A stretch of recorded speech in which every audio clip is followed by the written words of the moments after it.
Les amis, bienvenue sur la chaîne Entrepreneur Attitude. Je me retrouve aujourd'hui avec Nicolas Berthomé de la société Evans by Nicolas Berthomé. L'idée aujourd'hui, Nicolas, c'est de parler de ton entreprise tout d'abord et ensuite nous viendrons à parler de ta personne en tant qu'entrepreneur. Donc Nicolas Berthomé, le gérant, dirigeant de la société Evans by Nicolas Traiteur depuis presque 10 ans. Société que tu as créée. Société que j'ai créée en 2009 réellement. Donc avec 4 salariés au début et maintenant on est 15 et à peu près avec 60 intervenants intérimaires par mois. D'accord. Société qui a comme domaine d'activité 100% traiteur. 100% traiteur. D'accord. On a un laboratoire de production, on produit tout sur mesure, fait maison. D'accord. Avec des produits locaux absolument et avec mon chef de production on essaye de tout faire pour une qualité charentaise, on va dire, dans les assiettes de nos clients. D'accord, oui, parce qu'on le précise, cette société est basée à Angoulême, en Charente. C'est ça, tout à fait. Voilà. Mais on se déplace. Ok, très bien. Vous déplacez on se déplace tout partout.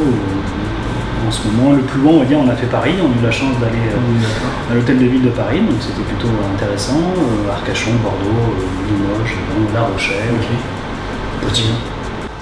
D'accord Nicolas, donc au niveau des services et des produits que toi aujourd'hui tu peux apporter à ta clientèle, quels sont-ils? On fait différentes choses, on fait des plateaux repas, on fait des plats emportés, avec une nouvelle structure qu'on a ouverte il y a très peu de mois, je vais vous en parler. D'accord. On fait beaucoup de mariages, mais essentiellement le professionnel est quand même notre base de métier, on travaille et c'est 70% de notre chiffre d'affaires. Donc 70% d'accord, envers les professionnels et plus pour du particulier. Complètement.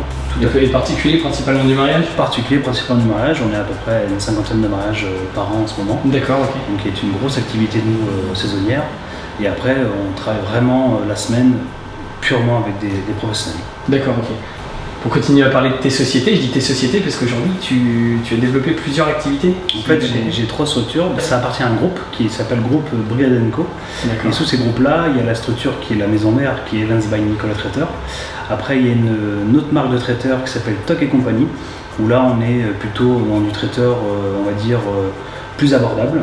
Et après j'ai un snack qui est dans la cité de la BD à Angoulême, où on fait toute la partie snack et toute la partie congrès séminaire. D'accord. Donc Nicolas, maintenant pour parler de toi en tant qu'entrepreneur, parce que tu nous as dit tout à l'heure que la société avait été créée il y a une dizaine d'années, il y a 10 ans exactement. Ça va faire 10 ans après, tout à fait. Ok. Donc là aujourd'hui tu as 34 ans. C'est ça. Tu avais 24 ans. Tout à fait. Créer une société à 24 ans, c'est pas si simple. Hein. Plutôt compliqué. Ouais, d'accord. Comment tu as vécu donc le passage de déjà, parce que pour parler de toi, peut-être revenir de ton éducation, on va dire à partir du collège jusqu'à tes 24 ans, jusqu'à la création. En fait, je suis parti à l'âge de 14 ans de chez mes parents. D'accord. Une éducation plutôt positive, mais plutôt assez dure avec mes parents et que je remercie parce que sinon j'en serais pas arrivé là. Bien sûr. Et en fait, j'ai passé par toutes les étapes de la restauration. J'étais cuisinier, pâtissier, sommelier, serveur, et après je suis arrivé en Charente il y a à peu près 15 ans. Donc, voilà. Et c'est comme ça que j'ai découvert le monde aussi du traiteur, parce que c'était un monde que je connaissais pas du tout. J'ai travaillé essentiellement dans des relais châteaux autour des Michelin, et donc forcément on ne faisait pas forcément de traiteur à part des séminaires d'entreprise ou autres. Donc, voilà. Tout simplement, mais c'est vrai que ça a été compliqué parce que quand on est jeune, on veut toujours gravir le sommet beaucoup plus vite que prévu, et en fait on a souvent des obstacles qui nous fait aussi avancer, et je suis assez content de mon parcours parce que forcément il y a eu beaucoup de lacunes, mais beaucoup de négatifs, mais qui a été vraiment hyper enrichissant et très positif pour l'avenir. D'accord, ok. Donc le jour où tu as créé ta société, oui. Tu peux nous dire combien tu as investi environ, afin de savoir... J'ai beaucoup investi, j'ai investi plus de 300 000 €. D'accord, ok, oui, donc on voit le chiffre, c'est quand même une grosse somme à 24 ans. C'était un donc tu te lances quand même dans un projet qui peut pas s'arrêter du jour au lendemain, 2 mois après, quoi. C'est pas l'idée. Donc tu es parti avec combien de personnes en directement? J'avais 4 personnes au tout début. Enfin 3 personnes, 4 avec moi en fait. Vous étiez 4. Et donc j'avais une assistante, j'avais une chef de cuisine et un chef pâtissier. Et on faisait tout pour cravacher réellement. D'accord, ok. Finalement un fort démarrage. Ah oui, c'était un fort démarrage parce qu'on a très bien commencé dès le début, et donc ça a été plutôt positif, mais assez compliqué dans le futur parce que forcément plus je me suis développé, plus j'avais un besoin de trésorerie qui n'était pas là. Et j'ai eu la chance d'avoir des gens qui ont cru en moi et qui m'ont aidé pour arriver où j'en suis arrivé en fait. Donc j'ai eu des investisseurs qui sont venus dans ma société. Parce que là, tu me disais que tu as créé à 24 ans la société. Quand tu t'es lancé à 24 ans dans cette société, tu t'y es lancé parce que tu avais de réelles compétences, j'imagine? Je pense qu'on ne réalise pas quand on est jeune qu'il faut autant de compétences. Et je n'avais pas toutes les compétences. Donc j'ai eu la chance d'apprendre sur le tas très rapidement. Et j'ai su écouter aussi beaucoup de chefs d'entreprise qui m'ont beaucoup soutenu dans cette affaire.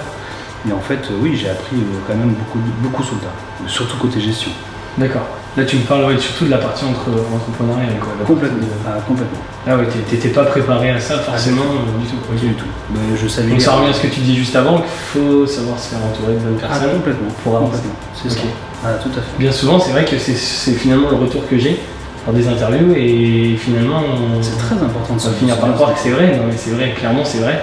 Être entouré des bonnes personnes, ça permet d'avancer. C'est ça. Parce qu'on fait forcément des erreurs, on fait forcément des choix des fois qui ne sont pas les meilleurs. Tout à fait. Et donc par moment, je pense qu'on peut se permettre de se faire recadrer par des gens qui vont nous dire, par expérience. Tout à fait. Qui vont nous dire. C'est très important d'écouter et d'être à l'écoute des gens parce qu'il n'y a pas forcément que du positif. Mais je pense qu'il faut être intelligent pour prendre ce qu'il y a de bon, pour récupérer le bon de ce qu'on nous dit pour l'utiliser dans notre société, dans ce que l'on crée. Quoi qu'il arrive, dans n'importe quel domaine. Oui, les chiffres restent les chiffres, donc forcément, il y a des bases qui restent les bases pour tout le monde en fait, donc de gestion. C'est clair. C'est clair. De toute manière, on retrouve, je dirais, la même manière de vente, de gestion dans tous les domaines. Tout à fait. À partir du moment où on crée une société et on vend, on produit un service, il y a des choses qui se retrouvent dans tous les domaines. La gestion reste la gestion. En fait. C'est ça exactement. Que tu vendes du pain ou une voiture ou une pièce cocktail, c'est pareil, la gestion reste la même. Et donc toi, là pour revenir sur tes employés, tu avais 3 personnes au démarrage. J'avais 3 personnes, tout à fait. En termes d'évolution, les autres personnes sont arrivées petit à petit, parce qu'aujourd'hui vous êtes 15 à temps complet. Ils sont arrivés, oui, peut-être qu'il y a bien entendu, il y a eu des changements, il y a eu une évolution, il y a eu... j'ai changé, on va dire, 2 fois et demi de chef en 10 ans, donc qui est plutôt très très bien. J'ai la chance d'avoir un chef de production qui s'appelle Damien, qui arrive de Bordeaux et qui a des grosses compétences dans le traiteur. Et c'est vrai que ça m'a permis aussi de développer mon chiffre d'affaires parce qu'on a une très belle complicité ensemble. D'accord, ok. Donc pour toi, au niveau du turnover, il n'y a pas eu trop de... Non, sincèrement. Non. Ok, d'accord. Très bien. Ça se passe plutôt très très bien. On est une entreprise jeune, dynamique, qui avance, donc voilà quoi. Donc on a les gens croient peut-être aussi en ton projet, oui, tout à fait, en ce que tu apportes. On a passé des moments avec des grosses difficultés, mais sincèrement, on s'en sort et c'est plutôt très positif maintenant. D'accord, ok. D'un point de vue personnel, toi, est-ce que ça a été compliqué justement de gérer 3 personnes directement à 24 ans? Ça doit être compliqué. Gérer 3 personnes quand on ne connaît pas du tout le management, ça c'est clair, c'est compliqué. Ça doit être compliqué. Et surtout jeune. Et en termes d'évolution, comment tu as fait pour arriver à gérer 15 personnes? Est-ce que tu t'es éduqué? Tu as toujours écouté Je ne gère pas déjà les 15 personnes. En fait, j'ai la partie cuisine, c'est mon chef de production. J'ai une responsable commerciale, et donc je suis quand même épaulé. Donc sur les réceptions, on a divers. Tu es entouré de personnes qui, au sein de ton entreprise, gèrent des choses que toi tu n'as pas à gérer. Complètement. De toute manière, c'est savoir déléguer pour. Je ne peux pas en arriver là. Donc voilà. C'est clair. Je suis obligé en fin de compte de déléguer, même si c'est un peu compliqué pour moi. D'accord, ok. Oui, parce que c'est un peu ton. C'est mon bébé. C'est ton bébé, ton entreprise, et finalement, tu as peut-être du mal à déléguer certaines choses, mais finalement, tu le fais. Parce que il faut. Ok, d'accord, très bien. C'est très important. Nicolas, pour finir cette vidéo, j'aimerais bien que tu nous dises finalement ce qui, toi, au cours de ta période d'entrepreneur, ce qui t'a le plus apporté en termes de développement personnel, c'est-à-dire ce qui t'a permis d'avancer au quotidien et d'évoluer. Qu'est-ce qui t'a apporté le plus? C'est toutes les rencontres que j'ai eues au fil du temps. Côté client, côté collaborateur, et surtout côté soutien de chefs d'entreprise charentais qui m'ont vraiment soutenu et c'est grâce aussi à eux que j'en suis là, c'est grâce à mes collaborateurs parce que sincèrement sans eux je ne pourrais pas être là. J'ai une grosse clientèle très fidèle. Ça fait d'accord. Qui est très fidèle certainement parce que tu leur apportes je sais pas, mais quelque chose de qualité. Je pense aussi. Oui. Et tu fais certainement tout pour. Ah oui. Parce que vu de ce que tu me dis même en off, t'es quand même souvent dans ton entreprise, c'est-à-dire que tu y es tout le temps. C'est hyper important. C'est très important. T'as l'œil sur tout, mine de rien, mais c'est ça qui fait aussi certainement que ça perdure et que ça marche. C'est ça. Okay. Tout à fait. Donc si on doit résumer, C'est s'entourer des bonnes personnes pour avancer. C'est ça. Travailler chaque jour en se posant les bonnes questions et en cherchant à aller toujours plus loin. Tout à fait. Se relever lorsque tu as des échecs et des obstacles. Hyper important. Ouais. Ne pas se dire ça y est j'ai eu un échec et arrêter quoi, finalement. Jamais, il faut toujours aller de l'avant. Enfin, faut toujours aller de l'avant. Okay. Et puis il faut comprendre. Il faut comprendre simplement. Peut-être c'est ça le problème de certaines personnes, c'est de ne pas chercher à comprendre quelles erreurs ils ont fait. C'est important de se remettre en question. Ouais, d'accord. Remise en question. Et c'est ça qui te fait avancer en fait. Ok, d'accord. La remise en question est importante. Tout à fait. Très bien, ce sera le mot de la fin.